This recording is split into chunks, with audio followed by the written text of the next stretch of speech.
It is time now for our State House Insiders. Dave Wilson, our Republican strategist, Antoine Seawright, our Democratic strategist. Guys, let's begin with the passing of the 39th President of the United States, Jimmy Carter. Antoine, your thoughts tonight? Well, no president perhaps has been more consequential in their post-presidency life than President Carter. I'm talking about someone who dedicated his life not just to continuing serving people, but continuing serving the world. The Carter Center has become one of the most dependent and loudest voices when it comes to monitoring free and fair elections all across the globe. They're known for that.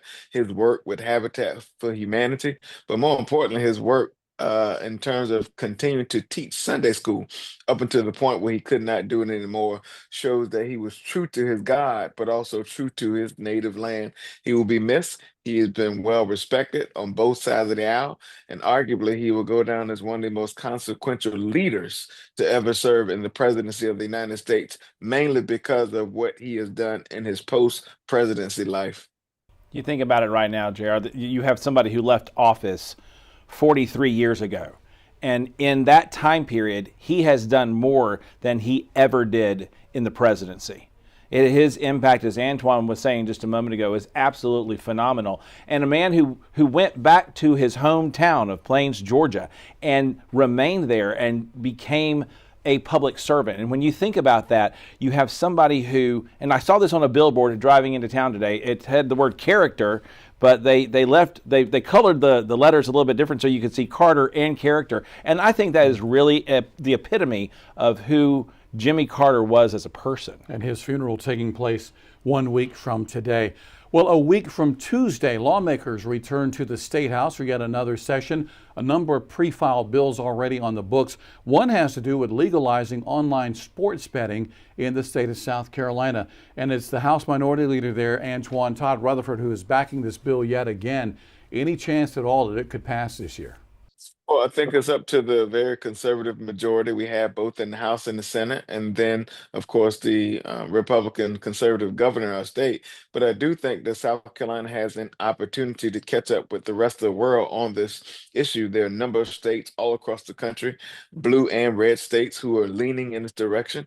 Certainly, there are people from South Carolina who already participate in such activities online, where other states are benefiting and generating revenue. So why not make it doable here in South Carolina? I think it makes sense. However, we do know these fights are not easy in a place like South Carolina. All right, Dave, we have legalized gambling in South Carolina per se with the lottery, so why not online sports betting? That has actually been an argument that some folks on the conservative side have said, listen, if the state is going to actually be legalizing and running a gambling operation, then why are we not letting the private sector be able to do that? And there have been a lot of shifts and changes in culture, especially over the last couple of decades. But there is a big push that's being moved forward now to bring some form of legalized gambling into South Carolina. They look at it from not only the economic development standpoint, the entertainment standpoint, and keep in mind, the number one industry in South Carolina always teeters between tourism and agriculture, and tourism is looking at that as a good opportunity to be able to then turn around and say, hey, listen, this is a place where we can draw more people into our state. Uniform police chases in South Carolina. That's another pre-filed bill at the State House waiting for lawmakers to take up. Seems like different departments have different policies when it comes to pursuing after suspects. Do you think, Dave, we're going to see this passage this year? There's going to be a lot of issues that could go back and forth on that because you have to look at policing as standards that have to be followed and circumstances in which they then have to be applied.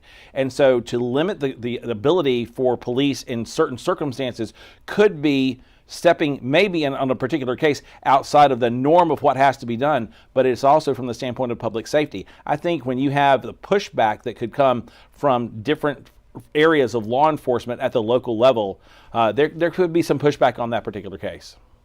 Well, I think the whole hand down approach, a heavy-handed approach of state government trying to tell local government, by the way, sheriffs in our state are duly elected, may come up as part of this conversation. At the end of the day, what works in Charleston County may not work in Richland County. What works in Greenville may not work in Florence. And so I think different strokes, different folks. Every state, every county has its own challenges and opportunities. What I do think lawmakers should be solely focused on is making sure there's some uniform things like how do we do community policing, modeling it after our sheriff here in Richland County, Leon Lott, and how do we make investments into our community to make certain we do not have some of these accidents or incidents, if you will, we've seen across the country and other places.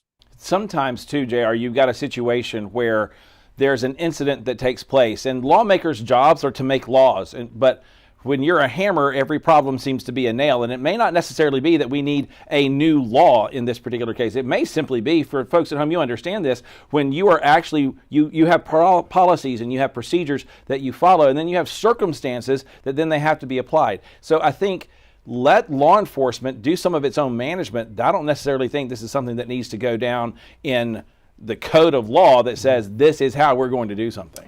We'll talk about that $1.8 billion account that is just basically unaccounted for that came to light. I thought you kept it back there. last year. An audit report on this is going to be coming out January 15th, one day after lawmakers return, Antoine. Are we any closer to finding out where this money came from and what it's supposed to be used for? Well, since Dave wanted to just put that amount of money into the state's bank account, he could have just given it to me. But because he didn't, I think it's important for the people of South Carolina from a transparency standpoint, particularly Republican Party who dominates the state. We have a Republican treasurer, et cetera, who preach and lean on the word transparency. And many of them ran and run on the word transparency. I think it's important to know not only where the money came from, but why the money showed up the way it did. I think that's critically important. I think that's a big thing right now. Think about this from your own checkbook standpoint. Imagine you're sitting there and you're looking at your checkbook, and all of a sudden there's $1.8 thousand in your own checking account. You're going, where did this come from? There's money that's been sitting out there that got allocated, that got set aside, that apparently didn't get used, or the numbers were translated differently. But there was a lot of things that happened in banking systems within government. The same sort of thing happened in Lexington School District 1, where all of a sudden they found an extra several $100,000, and they're like, where did this come from? And so this is a place where when you're switching from one system to another, and a live active use of data and funds that go back and forth, sometimes they're technical errors. I would gladly reach back here and grab my $1.8 billion and be able to take that home. Antoine, I'll split it with you if you like. No, man, I'm not going to jail for you. But what I will say is that in many cases, if this happens in the private sector, someone would be held accountable, someone would be fired. There would be some serious consequences to this. So I hope that lawmakers not only come to a resolve, but put measures in place so this does not happen going forward. And I'm not trying to throw anyone under the bus because we don't know what we do not know. But I do think from a transparency standpoint, we need to trace and tie up all the loose ends. Yeah, if they don't know where the $1.8 billion belongs, I'm sure South Carolinians would love a rebate check. Wouldn't be bad. In the mail. How about that? All right, Dave, Antoine, guys, as usual, thank you so very much. We're going to take a quick break.